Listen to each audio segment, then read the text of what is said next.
Tuna Oven Incident. On the morning of October 11, 2012, 62-year-old José Melena began his usual shift at the Bumblebee Foods plant in Santa Fe Springs, California. That day, his task was routine, loading carts of canned tuna into the massive pressure ovens.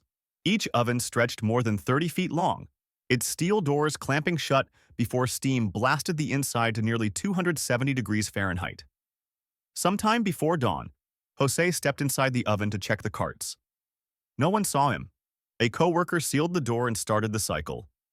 For the next 2 hours, while forklifts beeped and machinery clattered, Jose was trapped inside, slowly cooked alive. When the cycle finished, workers opened the oven expecting stacks of tuna. Instead, they found Jose. The shock spread instantly across the floor. Investigators later wrote in their report, "Employee was cooked to death inside pressure oven. Bumblebee Foods was fined $6 million for safety violations. Acid tank incident." On February 9, 2019, 54-year-old Daniel Hill reported for his shift at Michigan Seamless Tube in South Lyon, Michigan. Daniel was a proud father and grandfather. His job that day was to inspect the giant open vats of sulfuric acid, heated to 160 degrees Fahrenheit, that stripped rust from steel pipes. Just after noon, while walking on the slick metal platform, Daniel slipped. In an instant, he plunged directly into the vat. Coworkers rushed to pull him out.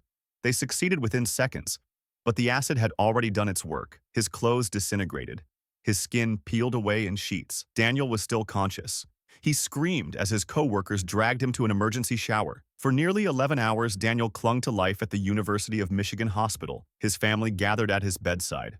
They prayed, they cried, and they listened to his screams as doctors tried to save him. By 11:30 p.m., his body gave out. Daniel's death was described in OSHA's investigation in a single cold line. Employee fell into tank of sulfuric acid and was killed. The company was fined $32,500 for failing to provide safe walkways and guardrails. Burrito Grinder Incident.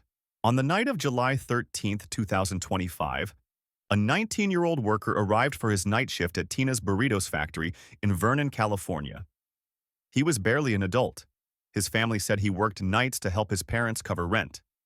That evening, he was assigned one of the most dangerous jobs in the building, cleaning the industrial meat grinder that processed beans and beef for burritos.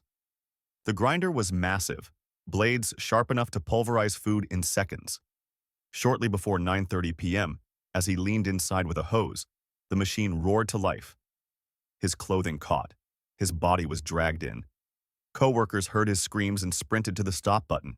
They hit it, but it was too late. He was gone. When OSHA arrived, they discovered the machine had not been properly locked out for cleaning. The factory was cited for multiple violations. His parents later said they couldn't understand how their teenage son, who had walked out the door with a smile just hours earlier, never came home again. Printing press incident. On February 27, 2013, 26-year-old Jorge Perez clocked in at Golden State Container, a packaging plant in Los Angeles. Jorge's parents said he was ambitious.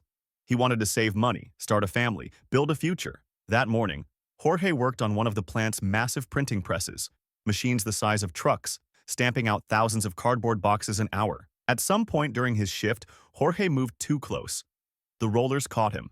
Coworkers slammed the emergency stop, but the machine refused to let go. Jorge's body was trapped deep between the rollers. Firefighters arrived and began dismantling the machine piece by piece. For nearly an hour, the factory floor was silent. Workers standing in shock, listening only to the sound of metal being ripped apart. When rescuers finally reached Jorge, it was too late. He had been crushed.